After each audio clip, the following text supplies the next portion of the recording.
Hey everybody, welcome to Before College TV Live. I am Harlan Cohn here with two Cornell University students, Sherell, Henessy. How are you both doing today? Doing great. Doing great. I'm also doing great. Awesome. And you are, Henessy, you are broadcasting from Brooklyn, New York today. Is that correct? Yes. And you have been hanging out in Brooklyn for several months, which is super exciting and probably disappointing because you want to get back to Cornell, right? I'm so excited to go back in the fall. I'm so happy. Are you going back? Did they announce if you get to go?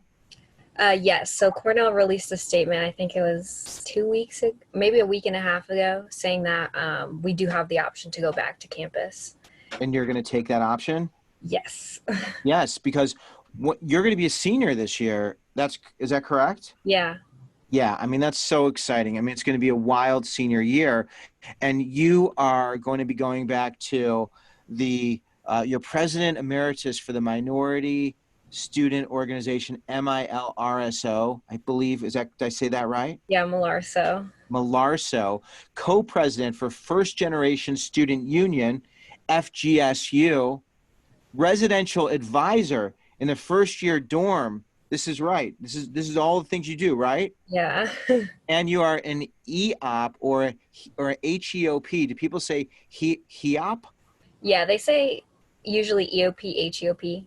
Mm-hmm. Student ambassador. Mm-hmm. You are also in the Black Ivy Pre-Law Society, Building Ourselves Through Sisterhood and Service, also known as BOSS, and the pre-professional program, P3. Yeah. You do it all. It's amazing. You've been very busy, Henessy, and I'm so grateful to have you here. And I mention all these things because if there is anybody watching this and you're thinking, hey, I'd like to learn more about EOP or HEOP or Milriso. Did I say Malarso. Malarso. I'm so bad. I'm so sorry. I'd like to learn more about Malarso or any of these groups or organizations or life in the residence halls. They can talk to you, right? This is what you do. Yep, absolutely. Man, this is exciting. And then Sherell, it's wonderful to speak with you. And Sherell, where are you from today? I'm also calling in from Brooklyn, but I'm calling in from Bed-Stuy. Nice. So did you two know each other before you went to Cornell? Nope. It's just a big coincidence that you're both from Brooklyn. Right. So Sherell, you went to Midwood High School and you're from Brooklyn. And just so people can get a sense of some of your places, Internal Affairs Chair for Undergraduate Labor Institute, VP of Cornell Historical Society, co-founder, leader of Cornell Students for Black Lives Matter. Is that correct? Mm-hmm. You are so busy too. And other you are also involved with the Black Ivy Pre-Law Society. So you both do that. Alpha Phi Omega, Cornell Traditional Fellow, Speaking Group Facilitator. You have 2 on-campus jobs. You're an incoming RA, a former orientation leader, an ILR Chatter Squad. You are just so incredibly busy as well. And you've got trophies behind you. They're my karate trophies. I'm a first-degree black belt. Oh, that is amazing. Have you had to use that? Have you had to use your martial arts at Cornell? No, I practice still when I come home, but I haven't thankfully had to use my karate on anyone. So. She almost did on me one day. I got her too angry and she almost did. Is that a true story? No, I'm kidding. No? No. Oh, I was totally digging this. I wanted to hear the drama. Oh, love for her. Just love. So tell me, Sherell, how do you and Henessy know each other? How did you two meet? How did we meet? I don't really remember. I know we got close this winter because we did a trip together to Louisiana, a project-based trip in Baton Rouge, Louisiana, where we go into elementary school and just, I guess, offer mentorship, but also teach students a whole bunch of stuff. And that's when we really got to know each other. Because it's a long, did you take a bus or did you fly? We flew, but separately. Good. Right, good. Okay. Because like that is a long trip to drive. But then you were doing this service project and you got to know each other, which is great. And what was the service project? What club was that a part of? It was actually a part of a course. Oh, so you took a course that had a service project built into it, and that's how you two became close friends. And it's not like you were friends your first week at school, right? No, we're different years. So I'm actually a year older than Sherell. Y- Um, oh, what Is was that common with people who are a year older or younger? Do they become close friends? Is there a lot of mingling of different years?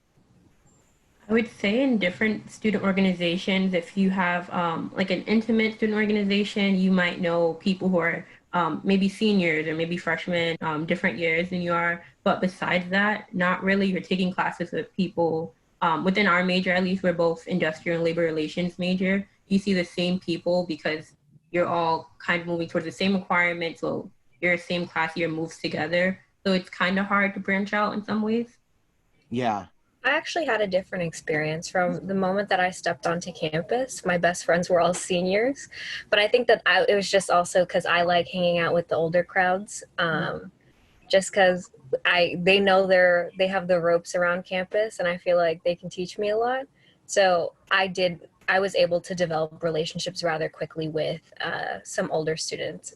Yeah. Of course, I developed relationships with people in my classes, and like Sherell said, you are taking classes with majority people in the same grade level. So it Yeah. is easier to make relationships with them, but it's not impossible to make friendships with older students. Yeah, I think unlike high school, when you're a senior in college and you're a first year student, it's different. It's not like people totally are isolated. There's a lot of mixing and mingling, and that's super smart to hang out with people who like know what's going on. But now that you're a senior, like who do you hang out with, Hennessy, right? Like, do you hang out with graduates, students? No, well, some of them, because I mean, a lot of my friends have graduated off, so I guess now they're in law school and medical school. But I'm also not. I do have younger friends. Like Sherell's a year younger than me. I have Right. friends who are incoming sophomores, and also being an RA in a first year dorm, I do develop relationships with the freshmen as well. Oh, nice. So you're in a first year dorm. So you can help everybody who is a senior or junior in high school who's going to be going into a first year dorm have a sense of what that experience is going to be because you're in it. Like you're the RA, right? Yeah, and Sherell's gonna be an RA in the same dorm as me this upcoming year. So Whoa, that is so exciting. Sherell, looking back at your first year in college, your residential experience at Cornell, what was the best part and what was the most challenging part? So I had a different experience in dorms than I think most students did. I lived in a program house, so Cornell has dorms that are dedicated to specific missions. So I lived in a dorm dedicated to environmentalism called Ecology House. So all of our programs revolved around different ways that you can get involved in environmental action, environmental activism. So for me, I think that was like very defining. I realized that even though I'm at this like very elitist institution, I could still find spaces where people cared about issues that I cared about. Um, so yeah, living in the dorm, I didn't have the typical like you're hanging out in the lounge experience that a lot of my friends did, but I did have a lot of really meaningful talks about like, for example, I'm really passionate about environmental racism, which is not something that a lot of environmental activists talk about. So like having those really passionate conversations at night, like at 1 a.m., like the other eco housers is really enlightening for me. Explain to me what environmental racism is. So environmental racism is essentially the idea that as climate change happens, the people who feel it most are marginalized communities, mostly like Black and Brown folks, Indigenous folks, low-income people, because those are the places where like the waste is pushed off to first. So for example, where like the pipelines, like the Dakota Access Pipeline, for example, all like the people who are going to be impacted aren't like the wealthy. They can afford to move elsewhere or not have their water contaminated. Other people don't have that luxury, so they tend not to care about it. So you're really going to hit like Black people first. You're going to hit low income people first, and you want to avoid that and make sure that your climate change, any action you take around climate change is equitable and includes that vision. Yeah, well, I think Flint, Michigan is another great example of environmental racism. And that's, I mean, what a cool thing to be able to find other people that can talk to. And that's awesome. So that's what you were doing your first year. And then Hennessy, you are a first generation student, right? So is that correct? You're the first Yes. one in your family to go to college. So that creates a lot of different, I would think, challenges. Explain to everybody, what it was like to go through the college search process, to be you in high school, and to decide on Cornell. Okay, that's a very big question. I know. I just kind of eased into it. I'm like, tell me about your entire life experience Yeah, no, before you got to Cornell. I do want to preference my brother, which is in the same generation as me, did go to Cornell. Okay. And so I did have that opportunity to ask a lot of my questions to him. But I will say that my biggest struggle being first gen was, of course, that financial aid process. It's brutal. And being a first gen student, you just don't know how to navigate it. You also don't have the network to ask people questions on this. So Yeah. for me, I think that was my biggest struggle because I didn't know how to go about applying to financial aid resources. I didn't know how to ask schools questions. I felt uncomfortable calling Cornell and asking them for help. I didn't even know that was an opportunity. And so I think that was a big struggle of mine.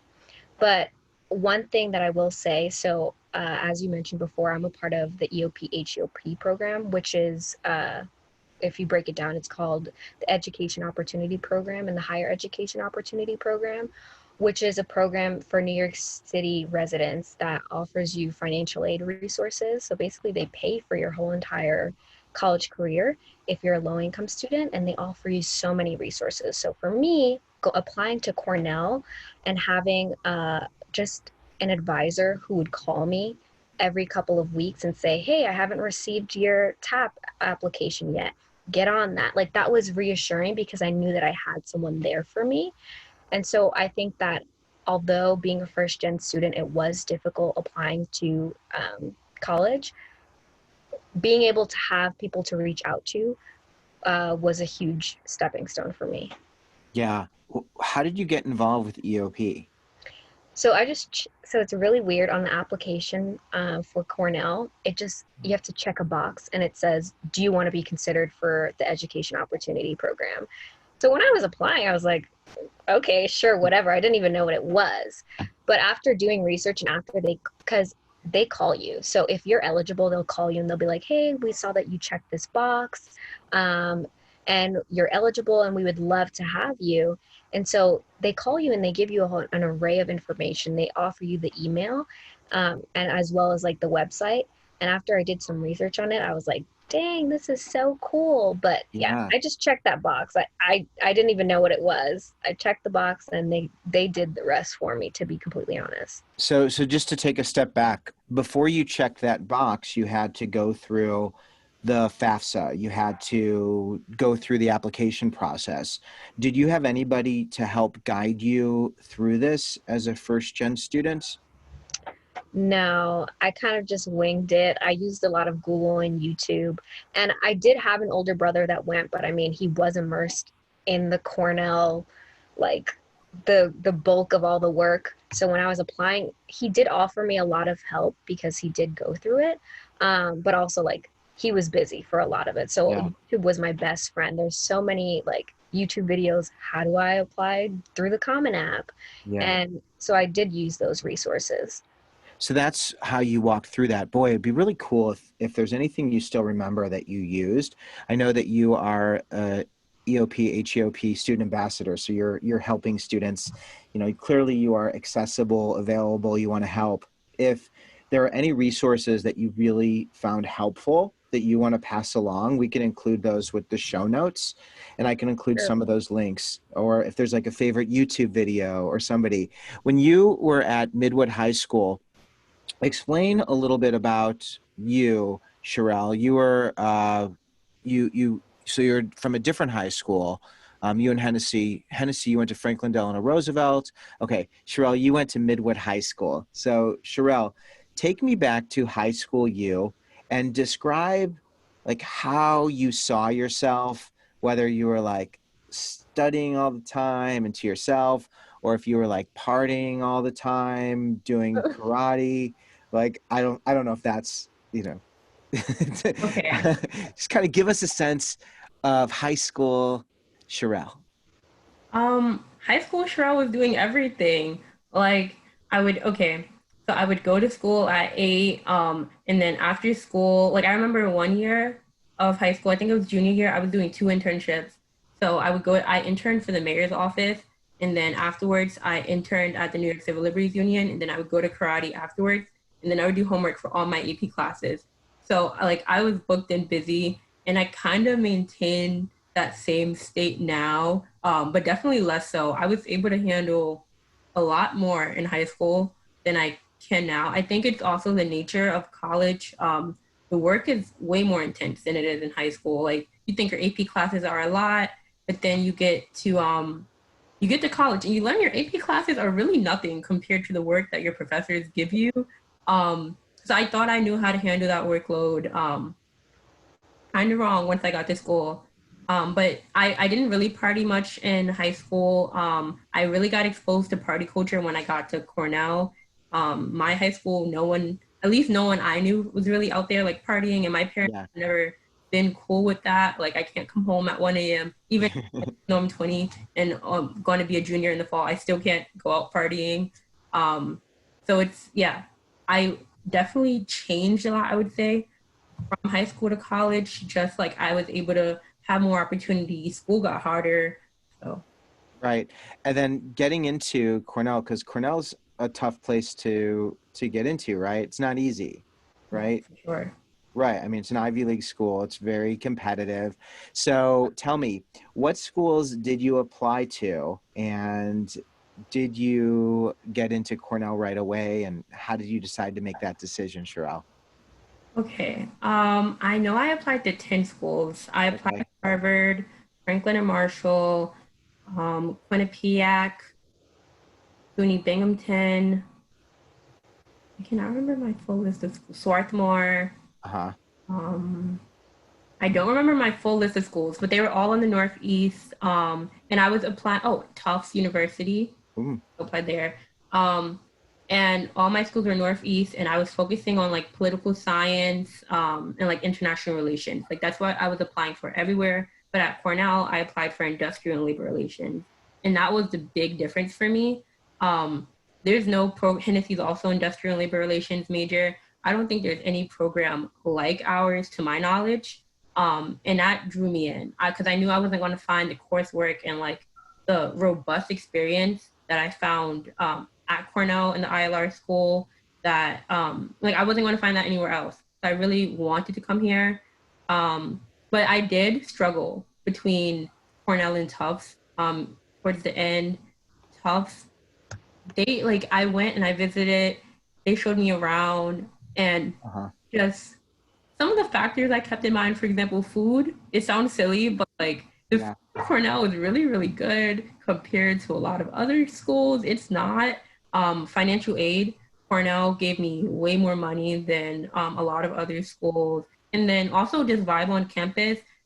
The Black community at Cornell is very together. So we have like our own little community within the Cornell bubble. We're there for each other. We have events. We support each other. And I saw that from the minute I visited campus.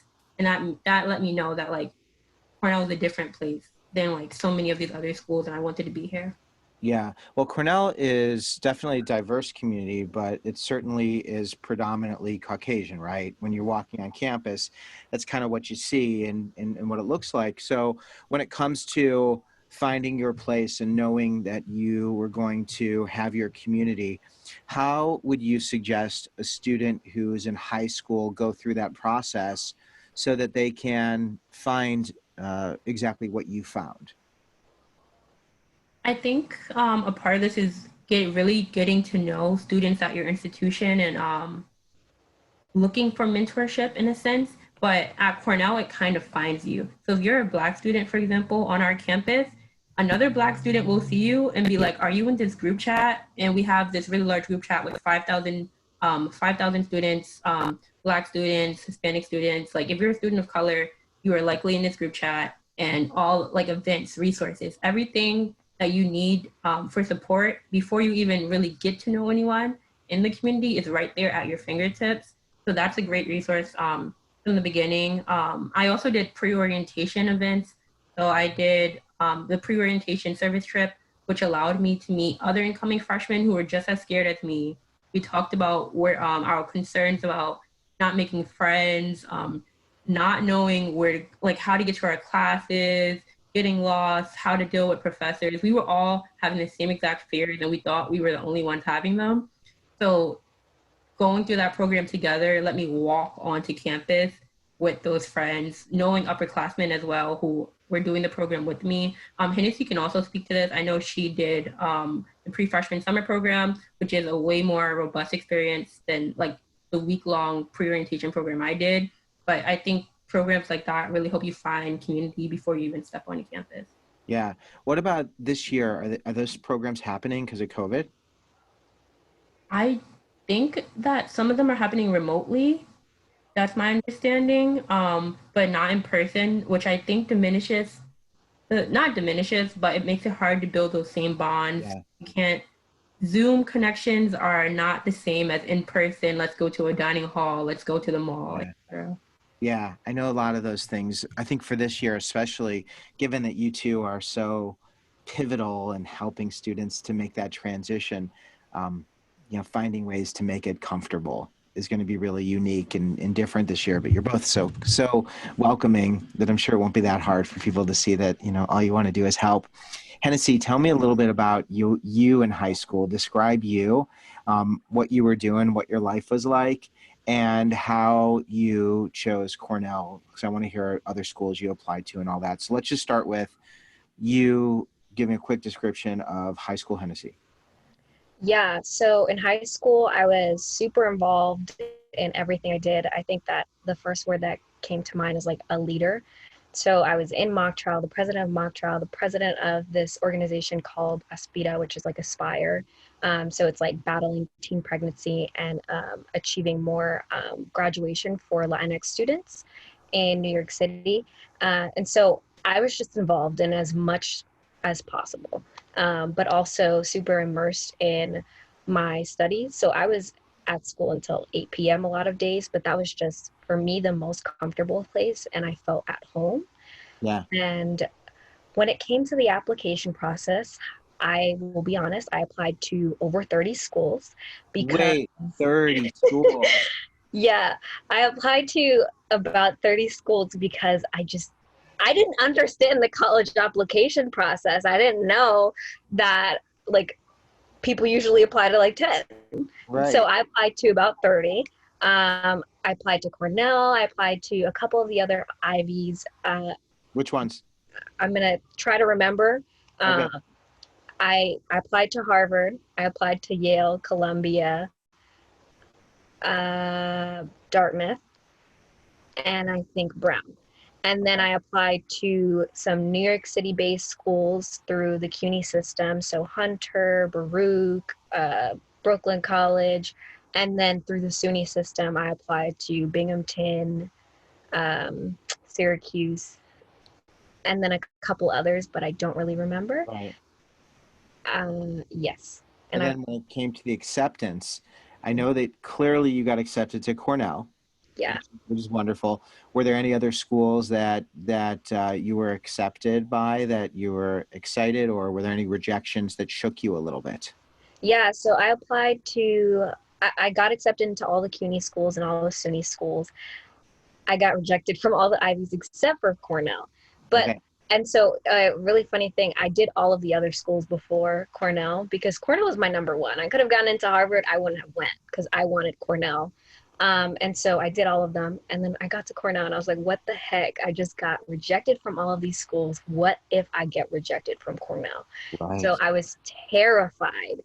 And I just opened up that Cornell acceptance letter and I sobbed my eyes out. I was so happy.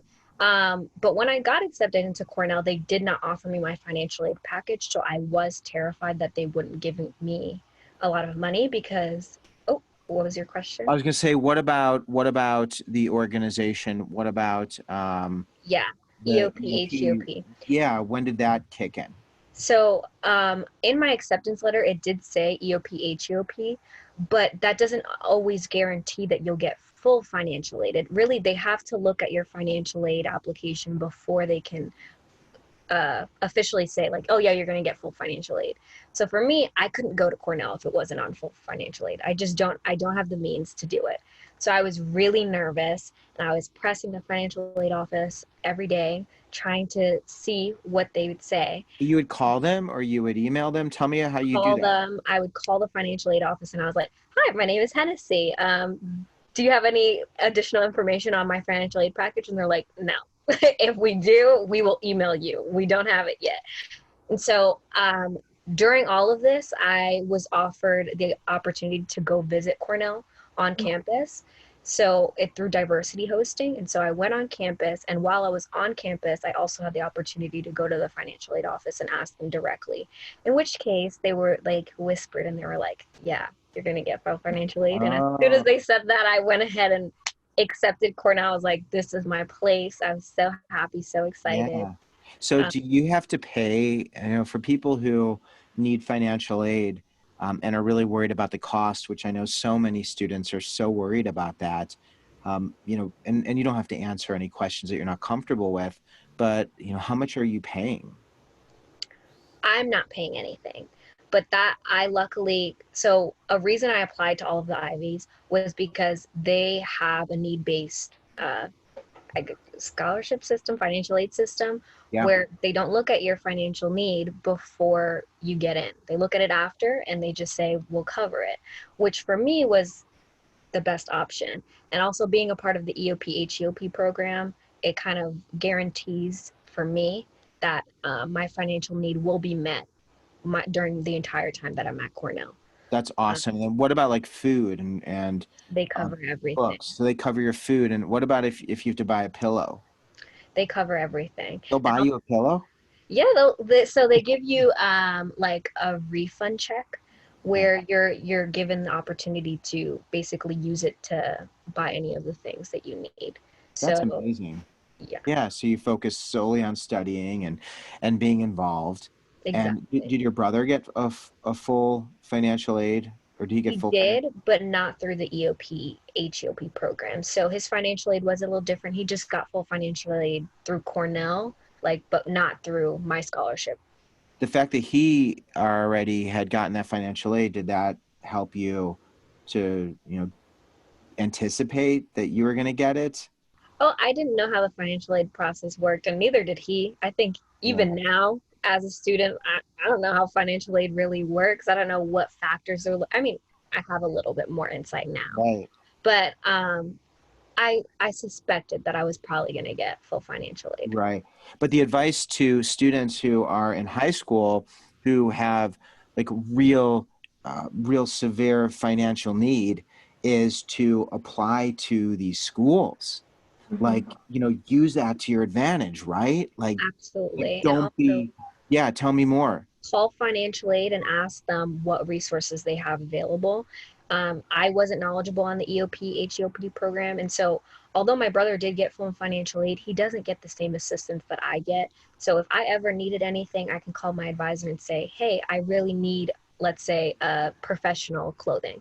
And they can be like, all right, we can give you basically some assistance to get some professional clothing, which for him, he wasn't really offered that same opportunity. So I would recommend bringing all that courage that you have to a call financial aid and just say, what opportunities that you do you recommend for me? I'm a very low income student and I want to go to your school, but I'm just super nervous that I won't have the means to do it. Yeah. And they are usually pretty helpful in offering a lot of just applications that you can submit and also some resources directly through those schools. Yeah. And then like how did you find the courage to do that? I really wanted to go to these schools. I wanted to go to college, and also, um, although I think that the CUNY and SUNY system are awesome, uh, they're not Cornell, and they're not some of the other schools that I got into. And so for me, I was like, I really wanted to go to Cornell, and so I was like, girl, if you want this, you got to work for it. So go ahead, just do it. do your best. The worst they can do is just say no. And Right. I didn't say no. So it worked in my favor. Yeah, that's beautiful, and I love it because I just want people who have these dreams to see you and say, "Why not?" And I imagine that had you not gotten into Cornell, there would have been another path and other schools that would have offered you tremendous aid. And I think that that piece of asking for help and saying, "This is where I'm coming from, and I could use help." I think that's a hard thing for a lot of people to do. Would you agree with that? Yeah, for sure. It is really difficult, but I think that vulnerability is kind of necessary in the college application process because they really need to see you. And so I would just say get a little bit more comfortable being vulnerable in these situations in order to get the resources that you need. Yeah, because they're there. Sherell, has paying for college been an easy experience for you? Has that been challenging? I know you work a couple jobs. Okay. So I pay for school, but I don't pay that much. Like Cornell has really great financial aid. So while I do pay some out of pocket relative to what I would have paid at like other institutions, I don't really pay anything. Like relative to other schools. Yeah, I do work two jobs, but that's in part because of my interest, but two because I don't want any debt. So I'm trying to I want to go to law school right after undergrad. So I'm trying to set myself up to do that in the best way I can. And like working on campus allows me to do that. I like pay for my own books, I pay for my meal plan. So doing those things through my two on campus jobs, it makes it possible. yeah. So that's great. So you're going to go to law school after, which is going to be expensive, I would imagine.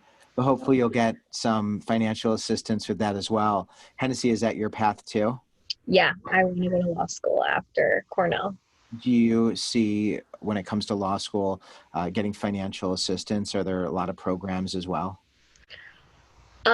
So I have been looking up, there's a lot of scholarships that you can apply to while you're also applying to the law schools directly. And so I think, yeah, I think it depends on the school, Yeah. but there are definitely opportunities available.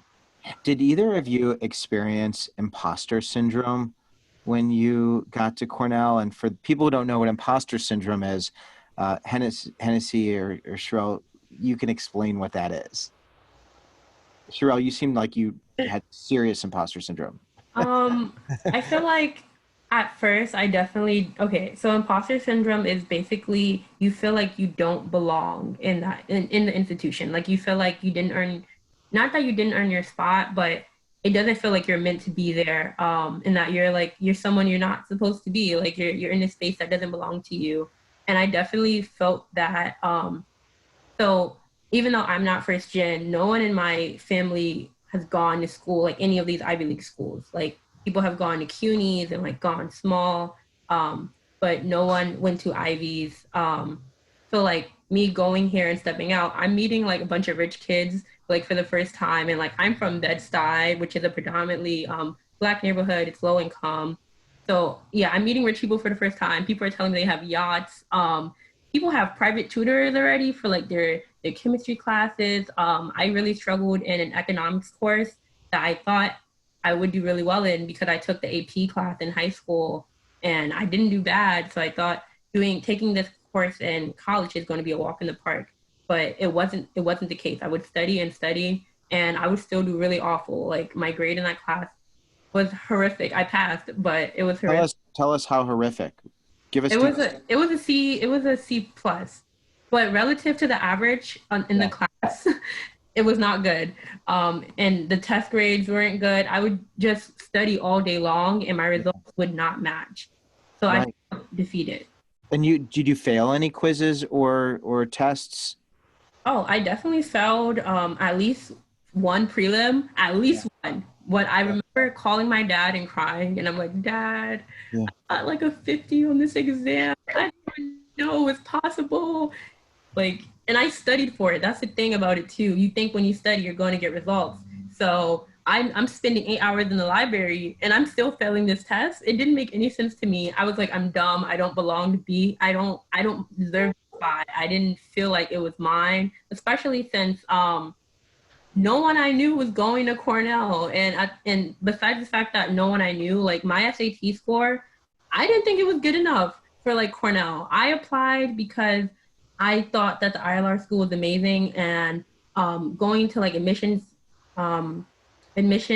like informational sessions and reaching out to ILR alumni like online. Like I literally used to Google alumni and email them. It made me really want to come here. I was like, if they reject me, they reject me. But Yeah. getting here and like having so much problems like in that class, I felt awful. Yeah. So what did you do? How did you get through it? So there's a bunch of different ways I got through it. One is reaching out to your friends. At first, I was really in isolation. I'm studying for this class, and it's so hard, and I'm not talking to anyone about it or how I'm feeling about it.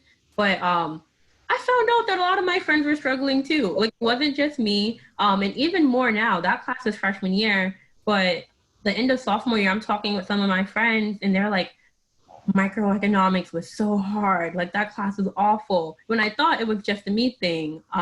Also talking to like my student advisor, she was really reassuring me. She's like, do not let this one class make you think that you do not belong here. Like this one class make you think you didn't earn your spot. This is one class, everyone struggles with something, and you're doing great in everything else. Like if you didn't earn your spot, if you didn't belong here, you wouldn't be here. This Right. was like being very intentional and knowing that you worked hard. Like no one else deserved your spot. We all deserved our spots, and we're keeping them. So Yeah.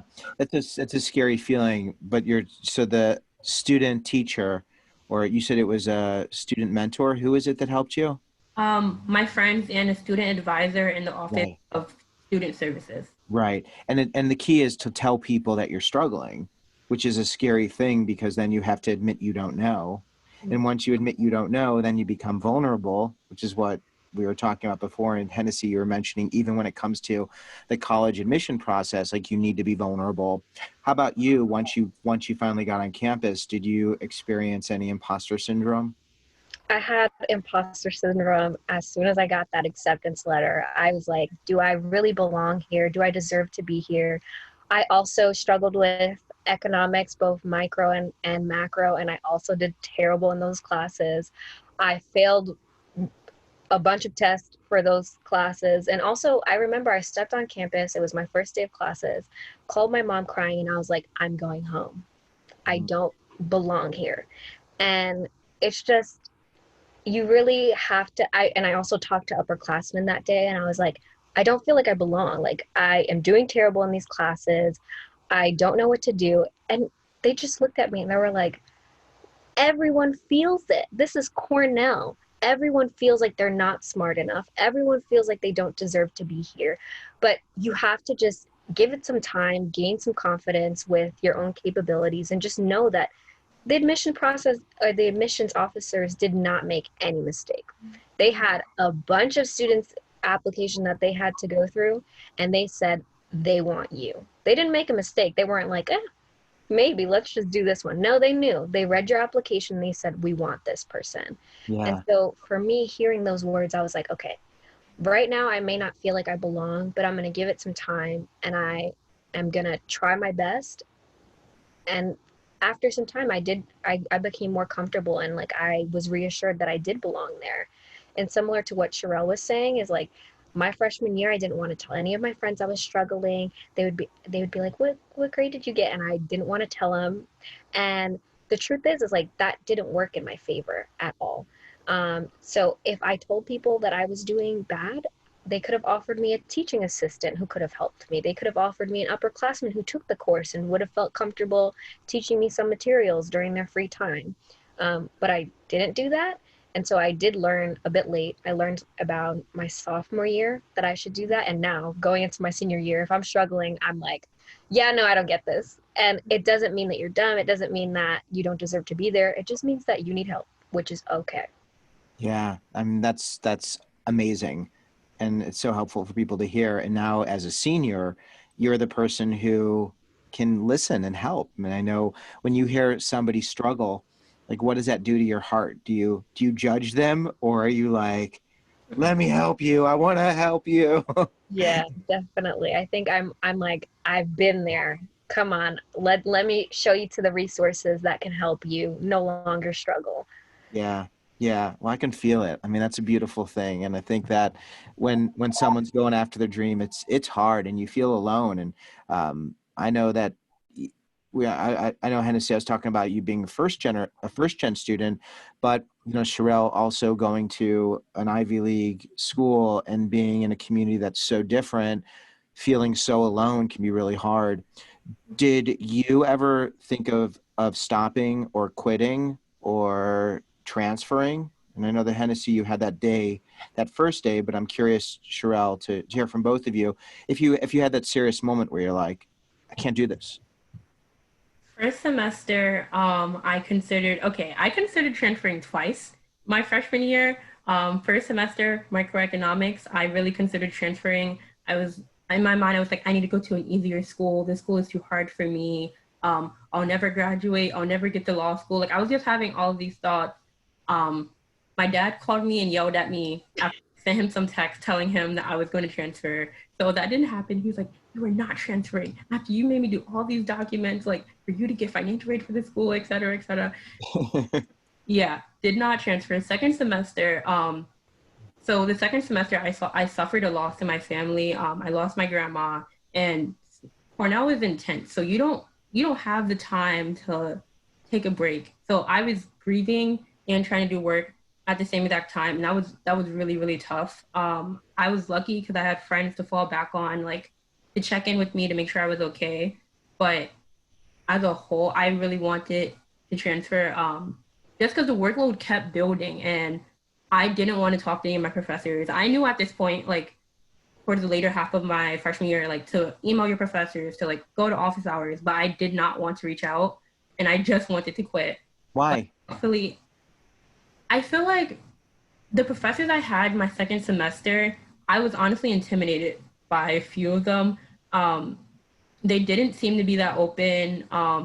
They just like if you go to their office hours, they just want to talk about the work. They didn't want to like learn about you as a person. So I didn't feel like I had that space to open up and let them know what was going on.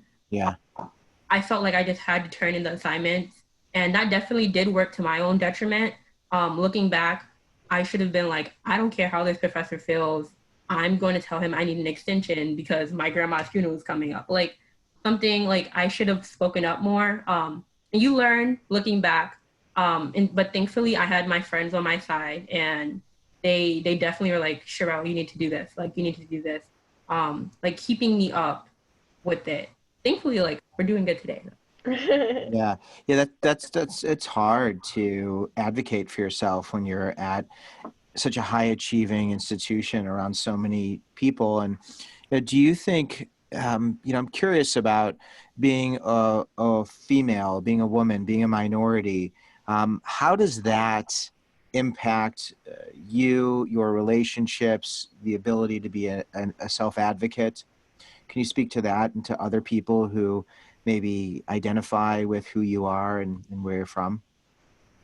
I think for me, at times I have been afraid to take up space, especially with people who do not look like me or do not have my experiences. So one of the professors who, this semester that my grandma passed, he was a white man, like a white middle-aged man, and he just was scary to me. Like he had never done or said anything that was harmful to me, but he was scary. And in approaching him, I didn't feel any comfort. I didn't feel any warmth, and I didn't think I would find understanding.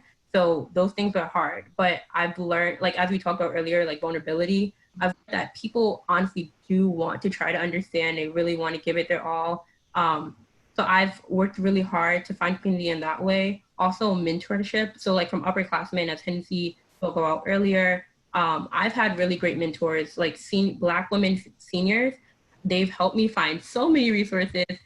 The Louisiana service trip we mentioned earlier, I went on that trip for free. I did an internship in Buffalo last summer. I lived there for free. Like I got Cornell to pay my rent. And these are opportunities that I know about because of the ways that Black women on campus have given back to me. And because of like all they've given to me, the resources they give to me, I like really strive to give that back to other like, young Black women who come on our campus and help them find their place so they don't have to worry about going to like their white male professor's office hours and wondering if he's like going to be nice to them.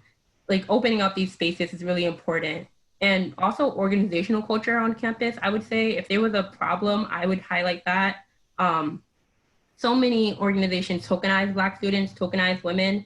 They want to say that they have like that one Black woman in their organization, even though they don't value diversity and don't actively include that student. So like fighting against that, making the organizations you're in actively work to include you is something that I've been really fighting for. And in doing so, trying to open up those space for all the students who come after me. Yeah. And Hennessy, do you have anything to add to that? I think she put it wonderfully. I don't think I have anything to add. Yeah. When it comes to talking to those professors who are the white middle-aged males, when you did approach them eventually and got to know them, did you discover a different part of them? Were you able to have meaningful relationships where you felt valued and appreciated? In some cases, like I'm not going to sugarcoat it. In some cases, but not in all. Like in some, it was very much the reality that they could not relate to what I was telling them, or they did not understand. So like in one class I wrote about, it was relating a theory that we were talking about to our own experiences, and I wrote about some experiences that I've had with racism, living in Bed-Stuy, and he was like, "This is not valid. Like this is not real, and this doesn't happen in the real world." And I'm like, this is very much my lived experience, and just because it's not yours doesn't make it any less valid. But I've also had other professors who actively work to like bring these perspectives into the classroom and include them. So like there's no one perfect format for a professor. They're all like very different. You never know. You just try your best, and you can also do well in a class with a professor who does not understand you. Like there's quite a few of them, and I've still done well. Right. You have to do what you got to do. That's the end of it. Do what you got to do. I would think it's probably a representation of just the world we live in, is that there's going to be some people you interact with who are going to understand, and there are going to be those who don't understand. But the reality is, if you're in that class, you just have to figure out how to get what you want. Then you get out, you move on, Yep. right? I mean, you tolerate it, which again, like it's easy for me to say as a white middle-aged man, but rejection is my thing. Like I just am so into rejection because I get rejected all the time. And I get rejected as a white man. And then I think, wow, like what if I was born into a culture and a world where I was rejected before I even spoke? What if I was rejected before I even had a chance to walk or talk? What would that world look like? Because it's hard enough for me to deal with rejection and feeling inadequate as a person who was born into privilege. So I have a story for that actually. Yeah. So for this one student organization, I was really interested in joining. Cornell has a lot of selective organizations where you basically have to go through like a whole job interview process to join their organization. First semester, tried to join, got to the final round. They didn't accept me. They told me I should try again second semester. I tried again. Even though I thought I got to the last stage, again, they didn't accept me. So I asked why I didn't get accepted. They're like, oh no, like you're perfect. There was nothing you could have done better. Just try again next semester. I asked one of my friends who's in the organization, but so she's in the deliberation room, like why I didn't get accepted. And I'm told that the reason I didn't get accepted is because a member thought that I was too loud. So I was too loud in a class that I took with him. I spoke too much and I didn't fit the organizational culture. To me, that sounds like a microaggression. You're mad that I, like as a Black woman, talk too much, that I'm like taking up space and I'm fulfilling like the loud Black girl stereotype. Like that's what I'm hearing. And your organization rejected me for that reason. And that's the problem. So for me, like when I hear rejection, if you're gonna reject me, you need to reject me because I lack a skill, I lack a value. Don't reject me because I'm loud, because I speak up in a class where you're supposed to participate in. So I think it's just really important. And I was very sad when I found out that that's the reason I was rejected. But in retrospect, I'm like, why am I sad? I got saved from an organization that wanted me to be like small and quiet and someone who I am not. So just making sure that any space you take up, that space, like they want you there and like it's yours and you don't have to be someone who you're not to like fit into it. Any rejection that comes your way because of some nonsense like that, you didn't want it in the first place. Yeah, I mean, I think you got to move forward, and it's a gift. I mean, you are still so involved being in, co-founder of Cornell Students for Black Lives and the Pre-Ivy Law Society and Alpha Phi Omega. And I mean, you certainly have found your places. I talk a lot about people, places, and patience. Places are where we sweat, play, pray, live, learn, lead, love, and work. So sweat, play, pray, live, learn, lead, love, and work. Another way to talk about places is where you find connection and community. Places are where you can find the confidence and courage to deal with the discomfort that comes with navigating this experience. And everybody brings their own fears and insecurities, but having places and people really make all the difference. So when you are arriving on campus, when you get to Cornell, places, where are some of the places you found connection and community, and where are some of the places that you could encourage new students, first-year students, to find their places and people? And I'll leave this open-ended, so whoever. Henessy, it looks like you have something to share. I think that the 2 residential halls, let's not 2, I think 3 residential halls that are super important and have a bunch of programs are Ujima, which is the Black residential dorm, the Latino Living Center, as well as Paguego, which is for Indigenous folks. I think these are all great spaces that I have felt welcomed in, and they have amazing programs that talk on identity, but also just embrace difference in culture. So I would recommend all of those places, but also we have a new dorm called the Loving House, which is for queer folks. So that's another space that I felt like you can just be free and you can be yourself. And the residential aspect, I'm gonna let Sherell take a stab at this, and then I'm gonna think about more. Yeah. Another place I would say is 626 Thurston. It's basically a collective of different offices that have diversity initiatives in it. So, for example, there's the Asian and Asian American Center in there. So if you identify as Asian or Asian American, you can go there and find community. They have all types of events. And that's just one example.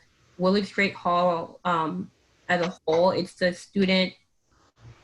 like a building solely dedicated to student organizations. There can be no academic events in there. It's all like clubs, fun. There's always free food. There's always like an event going on, someone for you to meet. You can nap in there. There's like 3 different places you can get food in there. It's just and we also have free popcorn. I work there. It's just a general like great place to be. And then find your library is something else I'd say. That like not your library as in like this great place that like you study, like yes, you study there, but also you see the same people at that library. The library may offer different things. The ILR library has free cookies sometimes, like they have free cookie day, free snacks. Like once you find that your library, you'll see the same places. You'll have like your nice seat. It's your home away from dorm, kind of. Yeah. I think another space is the Office for Academic Diversity Initiatives. There you go. So WADI, that's a great space where they offer just a bunch of resources. That's all I can say. I can't even consolidate what they offer. They offer so much. Right. I think that's a great space to go to. But also, Cornell has thousands and thousands of different orgs. Yeah. Try going to the Club Fest and find a space that you feel comfortable with. There are members there, talk to them, see if you can vibe with them, see if you like what they stand for. And I think that's a great way to find your space as well. Yeah. One more thing, get off campus if you can. There's a community center called the Southside Community Center, and they focus on improving life for like Black people in Ithaca. They have all types of different programs. You can volunteer there. I volunteer there every Saturday for a program called Ballet and Books.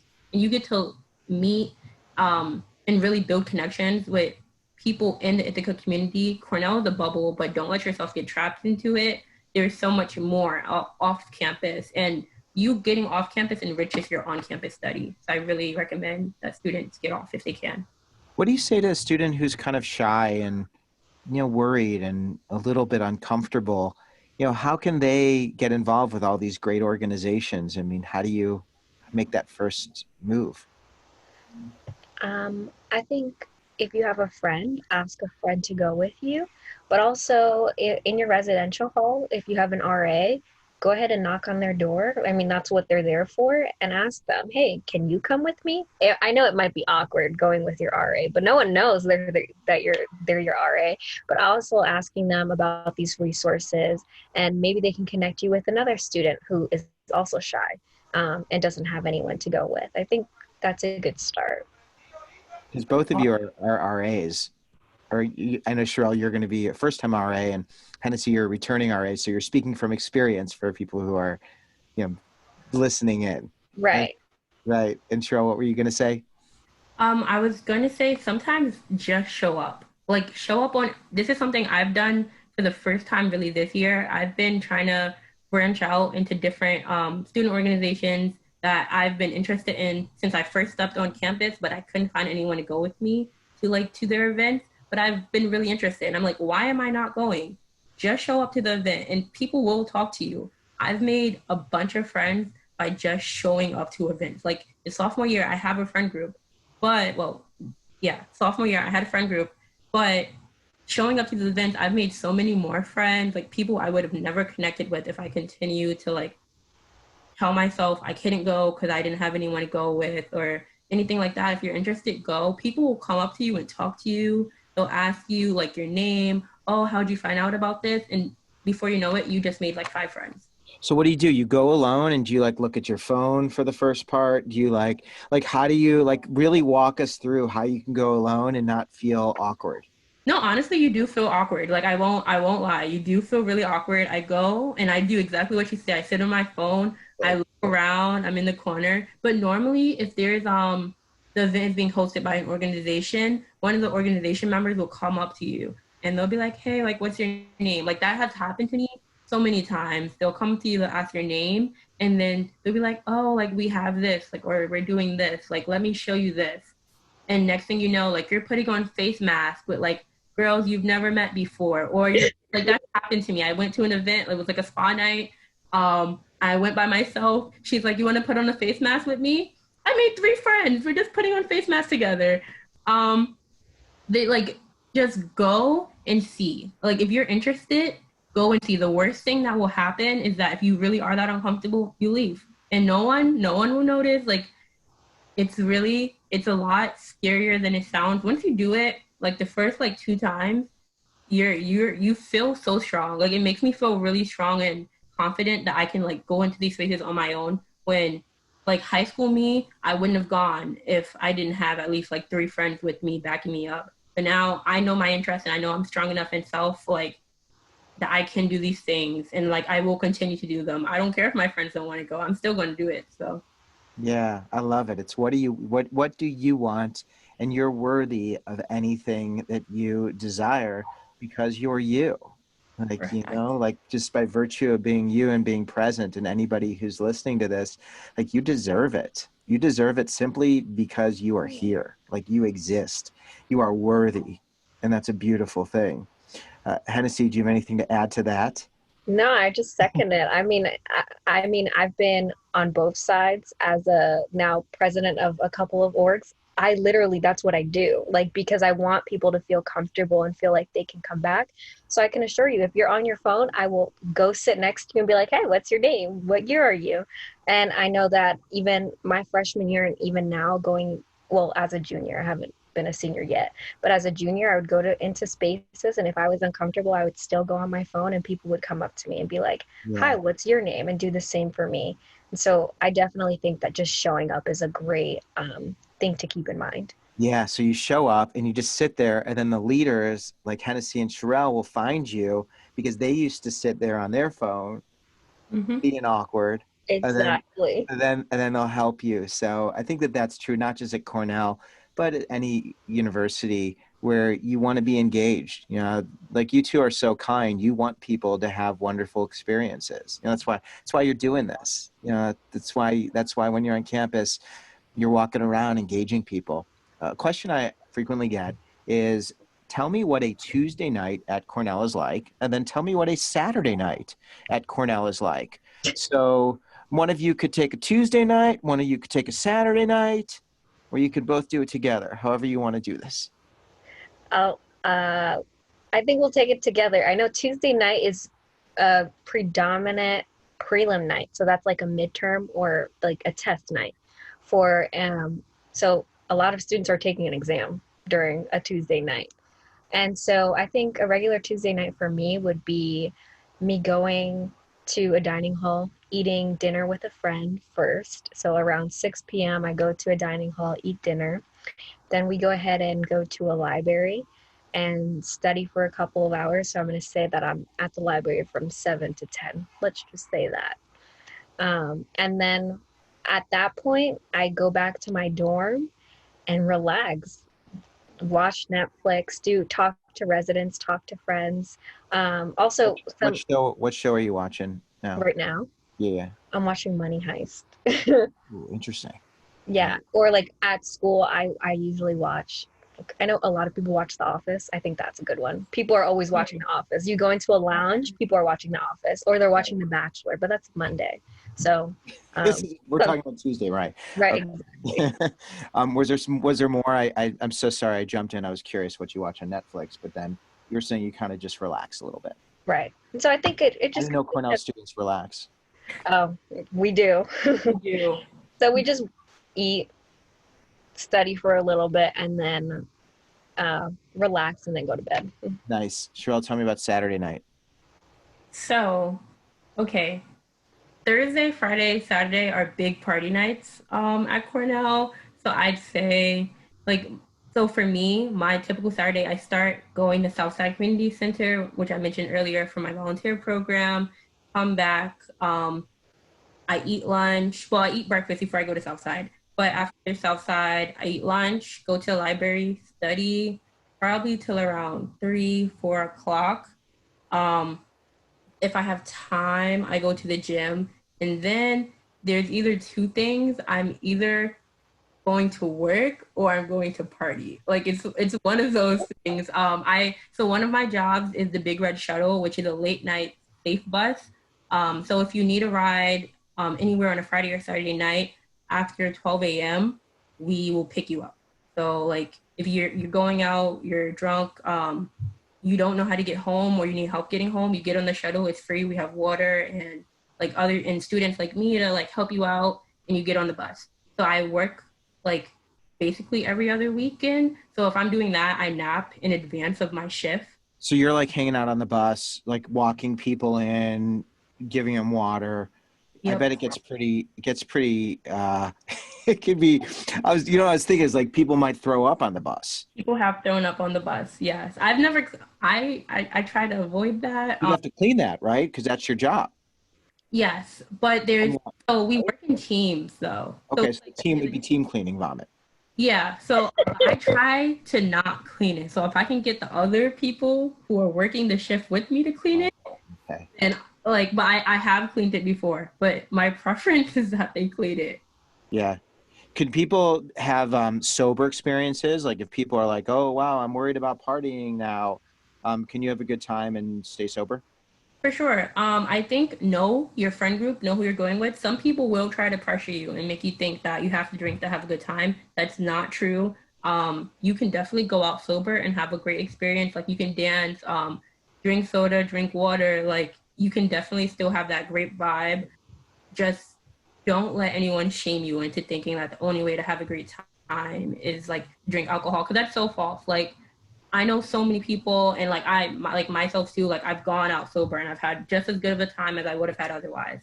So I actually don't drink, and so I haven't drank my whole time at Cornell, and I know that I don't usually go to parties, but if I do, I just don't drink. I just don't. And people know I just go to dance. But also partying isn't really my scene. And so for me, my usual Saturday nights just consist of a day to just hang out with friends, check out the local commons, or check out other places in Ithaca that I haven't visited with friends, go to the movies, small things like that. And also the weekend is a big time for programs on campus. So there's always something happening on campus on the weekend. So that's usually what I do. Yeah. I've done like painting nights on a Saturday. I've done spa nights, everything, ice skating, free ice skating. So just fun events that don't consist of me having to drink. Right. Yeah, you don't have to party. I want to emphasize that you don't have to party. It's Right. like a lot of Cornell students do party on Saturdays. Like that's a big party night. But like Hennessy said, there are tons of alternatives. Like I've gone to poetry readings, movie nights, like kickback with friends too. So even if Yeah. you want to have like a little party, like you and five of your friends, like in their dorm or their apartment, you're just playing music and like eating popcorn. Like that's cool too. Yeah. I mean, you have that freedom, and it sounds like, you have really fulfilling experiences. Speaking of that, what would be the most gratifying experience you've had at Cornell? The thing that really fills you up, and maybe there's two or three you could just rattle off, but I'd love to hear where you really felt fulfilled. I think for me, so I came to Cornell. I'll give you a bit of background. So I've had an incarcerated parent, and for me, I wanted to go to Cornell because it offered me the opportunity to study prison labor, but also the importance of employment post release from prison or jail. And so a big thing that has been fulfilling for me is being able to interact with incarcerated individuals while at Cornell. And so I've served as not necessarily a teaching assistant yet, but I have been like a research buddy where I do research for my incarcerated partner, and then I go to the prison and I share my findings for them so that they can write their paper, Hmm. and that will turn into a teaching assistant position, as well as I've done research with a professor on campus that allowed me to interact with incarcerated families and talk about how incarceration has impacted schooling. So for me, that has been really fulfilling because it was the reason that I wanted to go to Cornell in the first place. Yeah. So being able to also interact with different students who have a similar interest as me, but also community members who have been impacted by incarceration, and being able to connect my experience with theirs, that has been the most fulfilling experience at Cornell by far. That's And really generous of you to offer that, because I know that there are so many students who have parents and families that have dealt with similar circumstances, and I don't hear people talk about that.